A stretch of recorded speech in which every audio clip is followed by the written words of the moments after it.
কি ভাবছেন আইসক্রিম বানাতে ক্রিম লাগবে? এই ধারণা আজ আমি ভুল প্রমাণ করে দেব।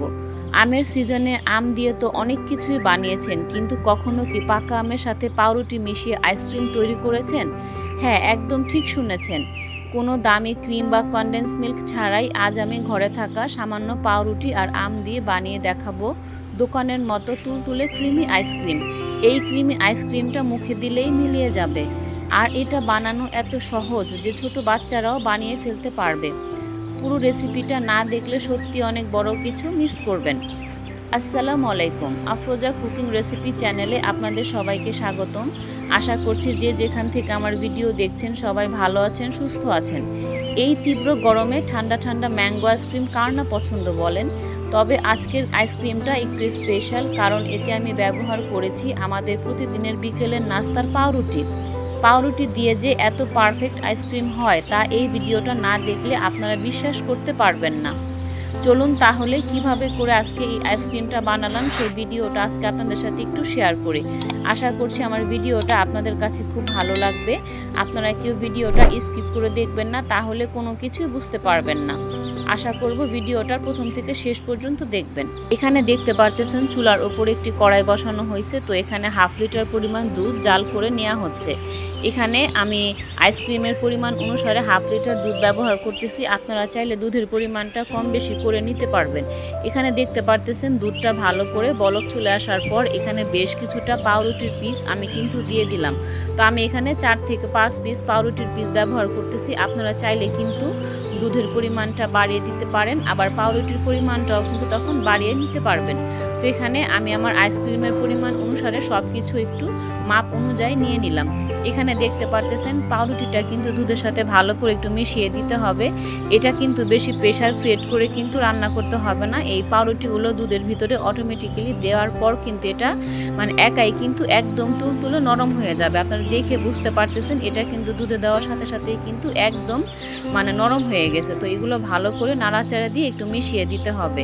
আর এই পর্যায়ে আপনারা দেখতে পারতেছেন আমি কিন্তু এখানে হাফ কাপ ভর্তি করে চিনি ব্যবহার করতেছি। আমি এখানে আইসক্রিমের পরিমাণ অনুসারে চিনিটা ব্যবহার করতেছি। আপনারা চাইলে চিনির পরিমাণটা কম বেশি করে নেবেন, যে যেমন মিষ্টি খেতে ভালোবাসেন। এখানে কিন্তু সমস্ত উপকরণটা ভালো করে কিন্তু একটু মিশিয়ে দিতে হবে। অনেকেই হয়তো ভাবছেন আপু আইসক্রিমে পাউরুটি কেন দিচ্ছেন? আসলে পাউরুটি দেওয়ার কারণে আইসক্রিমের টেক্সচারটা এত ঘন হয় আর ক্রিমি হয়, আর আইসক্রিমের ভেতরে কোনো বরফ জমে না। খাওয়ার সময় কেউ বুঝতেই পারবে না যে এতে আপনারা পাউরুটি ব্যবহার করেছেন। সবাই ভাববে আপনি দামি হেভি ক্রিম ব্যবহার করেছেন। মাত্র কয়েকটি উপকরণ দিয়ে আজ আমি এমন একটি ম্যাঙ্গো আইসক্রিম বানাতে যাচ্ছি যা খেলে দোকানের আইসক্রিমও কিন্তু ভুলে যাবেন। ভাবতে পারেন শুধু আম আর পাউরুটি দিয়ে এত ক্রিমি আইসক্রিম তৈরি করা যায়? শেষ পর্যন্ত ভিডিওটা দেখুন, চমকে যাবেন। এই আইসক্রিম বানাতে কিন্তু আইসক্রিম মেশিন লাগবে না, বেশি খরচও কিন্তু পড়বে না। পুরো ভিডিওটির সাথেই থাকুন, আশা করছি ভিডিওটা আপনাদের খুব উপকারে আসবে।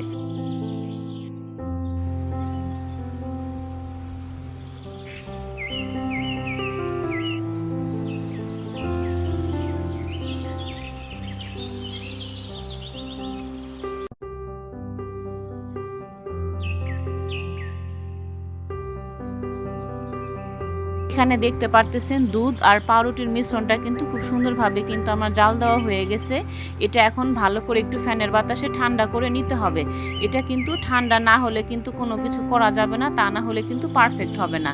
এই মিশ্রণটা সম্পূর্ণভাবে ঠান্ডা হয়ে যাওয়ার পর আমি একটা ব্লেন্ডার মেশিন নিলাম। ব্লেন্ডারের ভিতরে আমি এটা ব্লেন্ডার করে নিব। খুবই কম খরচে এবং ঘরের সাধারণ কিছু উপকরণ দিয়ে এই আইসক্রিমটা তৈরি করা যায়। মেহমান আসলে বা বাচ্চাদের ঝটপট কিছু বানিয়ে দিতে চাইলে এটা একদম পারফেক্ট একটা ডেজার্ট। একবার বানিয়ে ফ্রিজে রেখে দিলে পুরো সপ্তাহ জুড়ে আপনারা এটা এনজয় করতে পারবেন। ভিডিওটা দেখতে দেখতে যারা এই পর্যন্ত চলে এসেছেন অথচ একটা লাইক দিতে ভুলে গেছেন, প্লিজ অবশ্যই একটা লাইক দিয়ে আমাকে একটু সাপোর্ট করবেন, কারণ আপনাদের একটা ছোট্ট লাইক আমার কাজ করার অনুপ্রেরণা আরও বাড়িয়ে দিবে। এখানে দেখতে পারতেছেন একটা ব্লেন্ডার জগ নেওয়া হয়েছে। তো ব্লেন্ডার জগের ভিতরে সেই দুধ আর পাউরুটির কিছুটা মিশ্রণ কিন্তু আমি পরিমাণ অনুযায়ী কিন্তু এখানে দিয়ে দিতেছি। তো এখানে দুধ আর পাউরুটির মিশ্রণটা দেওয়ার পর এখানে বেশ কিছুটা কিন্তু একদম পাকা আম কিন্তু দিতে হবে। এখানে কিন্তু মিষ্টি পাকা আমটাই ব্যবহার করতে হবে। তো এখানে দেখতে পারতেছেন আমি কাজগুলো কিভাবে করতেছি, আপনারা দেখে একটু বুঝে নেবেন। এখানে দেখতে পারতেছেন 1/4 কাপ গুঁড়া দুধ কিন্তু ব্যবহার করতেছি। এই আইসক্রিমের ভিতরে অবশ্যই গুঁড়া দুধটা দেওয়ার চেষ্টা করবেন, তাহলে আইসক্রিমটা খেতে অনেক টেস্টি হবে আর কিন্তু একটা ক্রিমি ক্রিমি ভাব হবে। অবশ্যই এই গুঁড়া দুধটা দেওয়ার চেষ্টা করবেন, কোনোভাবেই কিন্তু স্কিপ করা যাবে না। এইভাবে করে আইসক্রিমটা বানালে এতটাই ক্রিমি হয় আর এতটাই টেস্টি হয় যে কি বলবো আপনাদের। আপনারা একবার হলেও আমার এই রেসিপিটা ফলো করে বাসায় বানিয়ে দেখতে পারেন, অনেক ভালো লাগবে। এখানে দেখতে পারতেছেন প্রথমে যে ব্লেন্ডার ভিতরে আমি আম, দুধ আর পাউরুটির মিশ্রণ দিয়েছিলাম সেটা কিন্তু আমার ব্লেন্ডার করা হয়ে গেছে। তো দ্বিতীয় ধাপে কিন্তু আরও আমি বেশ কিছুটা পরিমাণ আম, দুধ আর পাউরুটির মিশ্রণ কিন্তু সেটাও আমি ব্লেন্ডারের ভিতরে দিয়ে দিলাম। এটাও এখন আমি ব্লেন্ডার করে নিতে হবে। এটা কিন্তু খুব ভালোভাবে কিন্তু ব্লেন্ডার করতে হবে, যাতে কোনো ছাকা ছাকা অংশ না থাকে সেটা কিন্তু অবশ্যই আপনাদের খেয়াল রাখতে হবে। তো দেখতে পারতেছেন এখানে সমস্ত মিশ্রণটা কিন্তু আমার ব্লেন্ডার করা হয়ে গেছে। আর এখানে আইসক্রিমের ঘনত্বটা কেমন হবে আপনারা দেখে একটু বুঝতে পারতেছেন। এখানে দেখতে পারতেছেন বন্ধুরা, আমি আইসক্রিমগুলো কিন্তু একটা আইসক্রিমের বক্সের ভিতরে বসাবো, এই জন্য এখানে একটা আইসক্রিমের বক্স নিয়ে নিলাম। আর বেশ কিছুটা আইসক্রিম আমি কিন্তু সেই বক্সের ভিতরে দিয়ে দিলাম। আপনারা চাইলে কিন্তু এই আইসক্রিমটা যে কোনো কাচের বাটিতে বা অন্য যে কোনো বক্সে কিন্তু বসাতে পারবেন, সেটা হচ্ছে আপনাদের ইচ্ছা অনুযায়ী কাজটা করে নেবেন। এখানে সমস্ত মিশ্রণটা কিন্তু অল্প অল্প করে আমি দিয়ে দিলাম।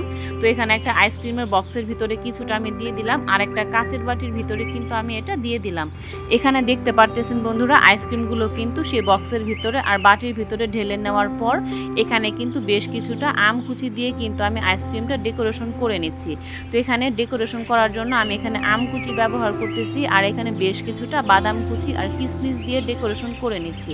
আপনারা চাইলে কিন্তু আপনাদের পছন্দ অনুযায়ী কিন্তু যে কোনো জিনিস দিয়ে ডেকোরেশন করতে পারবেন, সেটা হচ্ছে আপনাদের ইচ্ছা অনুযায়ী কাজটা করে নেবেন। তো আমি এইভাবে করে ডেকোরেশন করে নিতেছি। তো এটা ডেকোরেশন করে নেওয়ার পর এটা কিন্তু 6 থেকে 7 ঘন্টার জন্য ডিপে আমি একটু ঠান্ডা হওয়ার জন্য রেখে দিব। আর এটা 6 থেকে 7 ঘন্টা ফ্রিজে রেখে দিলে কি হবে, আইসক্রিমটা একদম সুন্দরভাবে কিন্তু সেট হয়ে যাবে। 6 থেকে 7 ঘন্টা পর আইসক্রিমটা কেমন হলো সেটা আমি আপনাদের একটু পরে বের করে দেখাচ্ছি কেমন হলো।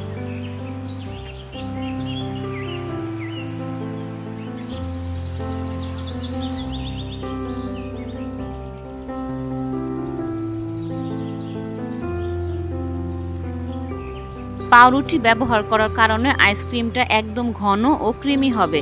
এই ছোট ছোট টিপসগুলো আপনারা অবশ্যই ফলো করবেন, তাহলে আপনাদের আইসক্রিমটাও একদম পারফেক্ট হবে আর আইসক্রিমের স্বাদও হবে অতুলনীয়। যারা কম খরচে ঘরেই আইসক্রিম বানাতে চান তাদের জন্য এই রেসিপিটা একদম পারফেক্ট একটা রেসিপি। আশা করব আমার ভিডিওটা আপনাদের কাছে খুব ভালো লাগবে। 6 থেকে 7 ঘন্টা পর আমি কিন্তু ফিরে আসলাম আমার আইসক্রিমটা নিয়ে। ওয়াও, মাশাআল্লাহ, দেখুন কত সুন্দর ক্রিমি টেক্সচার হয়েছে, একদম দোকানের মতো লাগছে, তাই না? দেখুন আমাদের আইসক্রিম কতটা পারফেক্ট আর ক্রিমি হয়েছে। আইসক্রিমের কালারটা কিন্তু অসাধারণ এসেছে, তাই না? আশা করছি আমার আজকের এই সহজ ইউনিক ম্যাঙ্গো আইসক্রিমের রেসিপিটি আপনাদের কাছে খুব ভালো লেগেছে। এই গরমে অবশ্যই বাসায় এটা ট্রাই করবেন, আর আপনাদেরটা কেমন হলো আমাকে কমেন্টে জানাতে ভুলবেন না। রেসিপিটা দেখতে দেখতে আপনাদের কাছে ছোট্ট একটা অনুরোধ থাকবে, ভিডিওটা ভালো লাগলে প্লিজ একটা লাইক দিয়ে দিবেন। আর আপনারা কে কোথা থেকে আমার ভিডিওটি দেখতেছেন অবশ্যই কমেন্ট করে কিন্তু জানাবেন। আপনাদের সুন্দর সুন্দর কমেন্ট করতে আমার কিন্তু ভীষণ ভীষণ ভালো লাগে। ওয়াও, মাশাআল্লাহ, দেখুন কত সুন্দর ক্রিমি টেক্সচার হয়েছে, একদম দোকানের মতো লাগছে, তাই না?